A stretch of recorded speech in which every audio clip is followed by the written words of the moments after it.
Let's talk about a really big question. What if the gold standard for autism therapy just wasn't working for most people? Today, we're diving deep into that. We're going to start with the real-world experience that makes therapy so important. Then we'll break down the huge debate over the main approach, uncover some pretty shocking data, and finally, look at how some cutting-edge AI might just change everything. To really get why this all matters so much, you have to start right here. This quote, it just nails the reality for so many autistic individuals. It's not about being difficult, it's about the world itself feeling like an attack on your senses. And we're not talking about a rare thing either. For somewhere between 50 and 70% of people on the autism spectrum, the world is this constant flood of overwhelming sensory information. It's so central, in fact, that these sensory differences are now a core part of the diagnosis itself.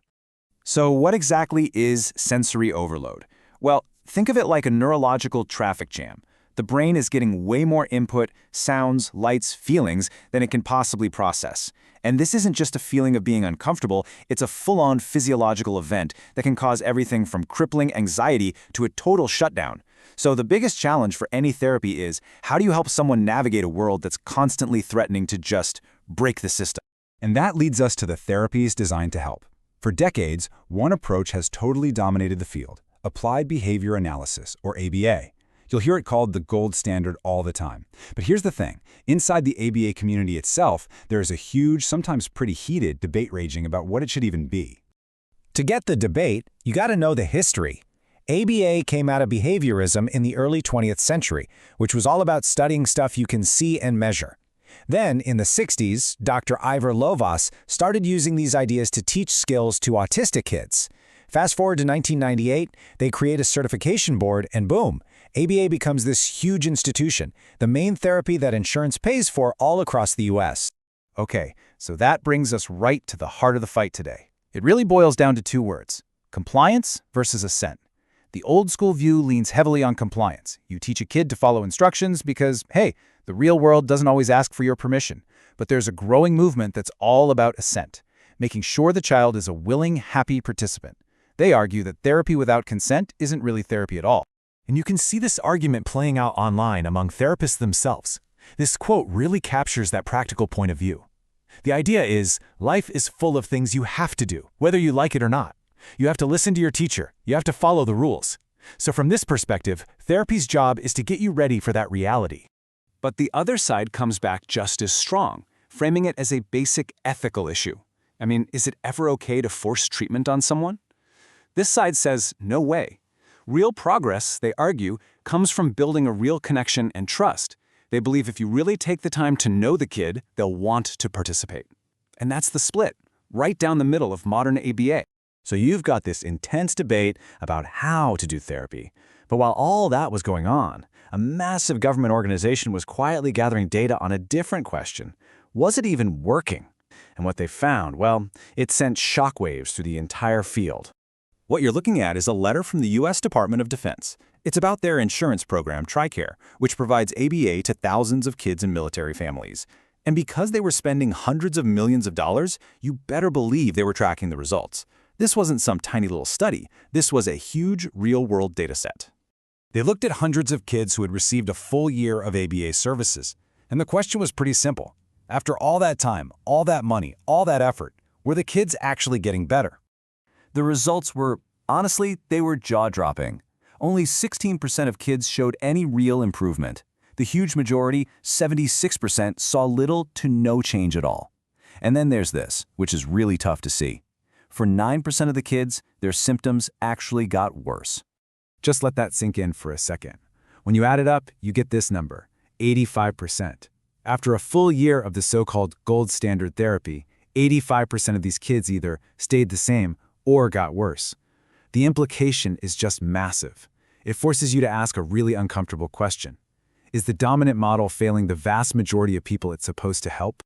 So, this Pentagon report just poured gasoline on the fire for people who already believed we needed a totally different way of thinking, one that wasn't just about changing behaviors. One of the big alternatives is called DIR floor time, and its whole philosophy is just a world apart from traditional ABA. The goal isn't normalization. It's about helping a child develop and have a better quality of life by embracing who they are, The core belief is that relationships are the fuel for all growth.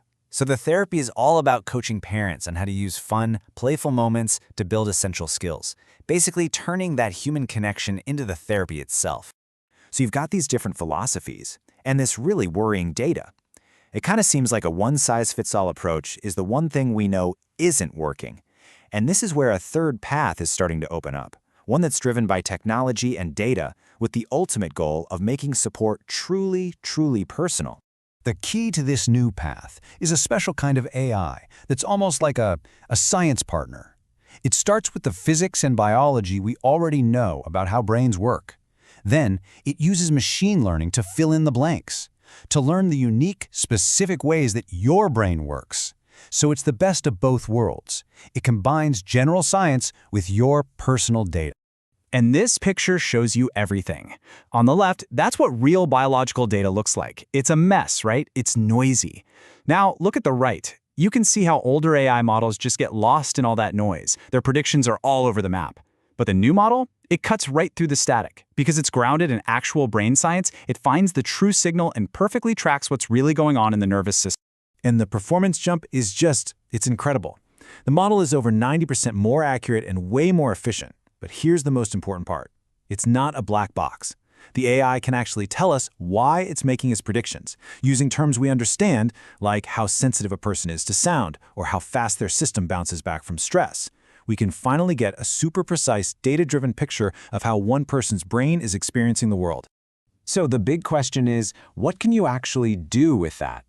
You can do this. You can take one person's data and generate a personalized risk assessment for sensory overload. This graph is showing the model predicting how a specific person is going to react to something like a school bell ringing on and off. The red zones are where their system tips into overload, and the model gives it a number, a 17.2% risk.